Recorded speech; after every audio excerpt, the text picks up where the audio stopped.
Hey guys, welcome back to Yoga with Leona, your site for everything about yoga and breast cancer recovery. So today I've got another one of our short mini videos for you, this time on one of my favorite sort of restorative or resting postures called Viparita Karani, or often referred to as legs up the wall. So you'll hear me offer this as our inversion many times during our yoga asana practices. So for example, maybe some of us are working into headstand prep or other inversions, but you can always take legs up the wall. I also love legs up the wall on a day when you're feeling a little tired. Maybe you've had to be on your feet all day, walking in the airport or anything like that. Legs up the wall is always a great way to get a little relaxation, get a little rejuvenation, a little healing sort of energy. Some people even say that legs up the wall has anti-aging properties and improves wrinkles. Boy, I could use a little bit of that right about now. Interestingly, there is some scientific data that yoga in general, as well as mindfulness programs like the mindfulness-based stress reduction program, that those practices in general do actually have anti-aging properties in our bodies. There have been some scientific studies looking at an enzyme called telomerase, and I'll talk to you more about that in one of our science talks. But that yogic practices help improve telomerase activity, which is an enzyme that affects our chromosomes and helps protect us against the effects of aging. How cool is that? So anyway, this pose, legs up the wall, is one that's super great, that you can use anytime you need a little relaxation, a little rejuvenation, a little healing energy. So we could all use that, right? So I'm going to show you a few different ways to do it today. And the important thing is to choose one of the options for legs up the wall that feels really comfortable and relaxing to you. So you shouldn't be having to struggle to be in this pose. You should be able to get into a position that feels really good. So I'll show you a few options. You might have to play around with them a little bit to see which one works best for you. But let's get started. So the first simplest way to do legs up the wall is just that. So you're going to bring yourself kind of close to the wall, maybe 6 or 8 inches away from the wall, and then you're going to just rotate around and lie down on your mat and put your legs up on the wall. So this is sort of the simplest version of legs up the wall, which I love. It's just so relaxing and so comfortable. You can stay here for 2 minutes, 5 minutes, even longer, whatever works for you, and just, anytime you need it. So you can use it at the end of your yoga practice, you can use it by itself. Now, some people will say that it feels a little bit uncomfortable to have their legs up the wall, like they feel like their legs are falling apart. So one thing that you can do, if that's happening to you, is to grab your yoga strap, okay? So you've either got a yoga strap or maybe you're using a belt instead, and you can take it and put it around your thighs and then tighten that baby up. And then it's kind of holding your legs there, so you're not having to use any muscular action to hold the legs. So this can make it even more relaxing and more comfortable. So that's option number one, modification with a strap.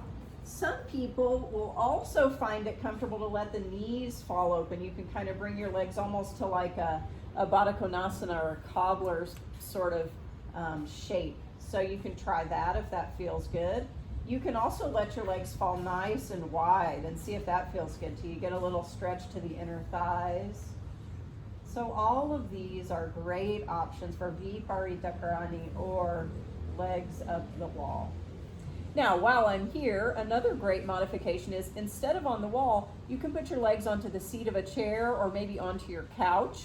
So I'm going to scoot around and show you on this little hose box here.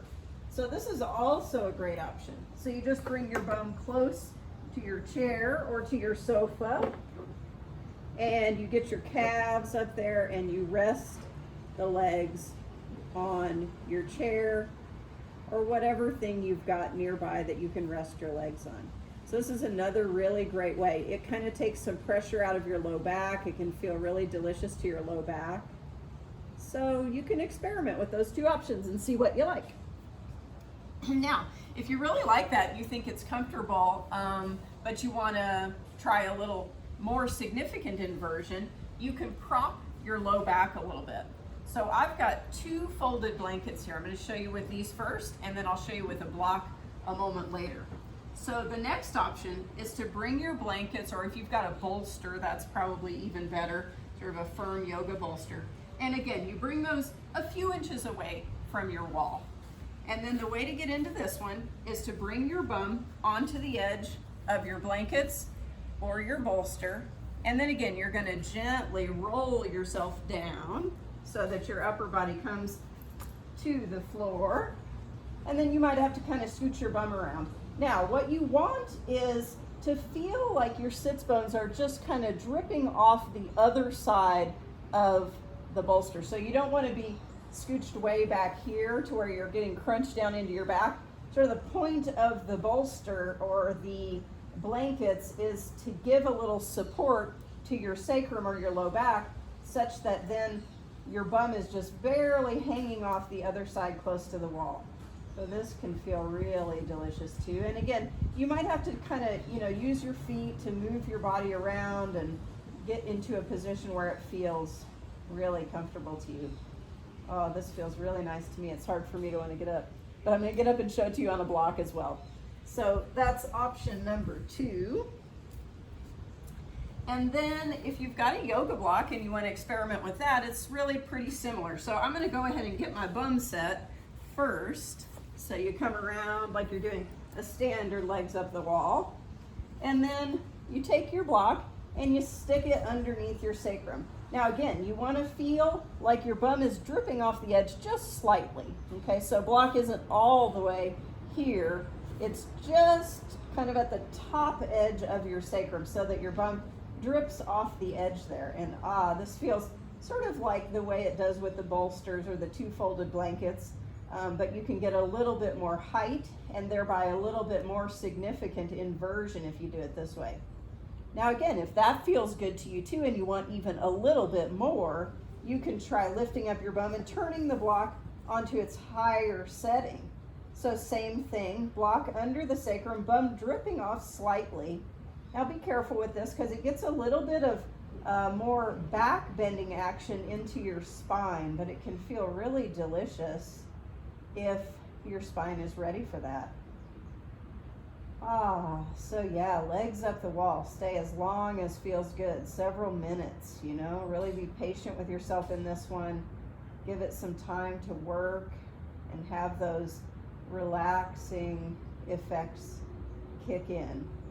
Couple of precautions with getting into a more significant inversion like this. So if you get your hips really high, you might want to be careful if you've got, say, out of control high blood pressure, or you've got glaucoma or some reason that you don't want increased pressure, increased blood flow into your head. All right.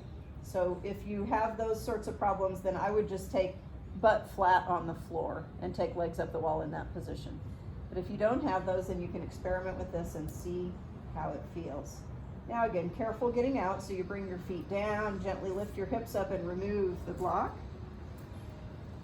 And then coming back to a seat. All right, so I hope that you can experiment with the different shapes and different options for legs up the wall and find one that's really relaxing and really comfortable for you. If you have questions or problems, shoot me an email. Happy to help you out. So thanks again for being with us. Thank you for giving yourself this beautiful gift of yoga. Namaste.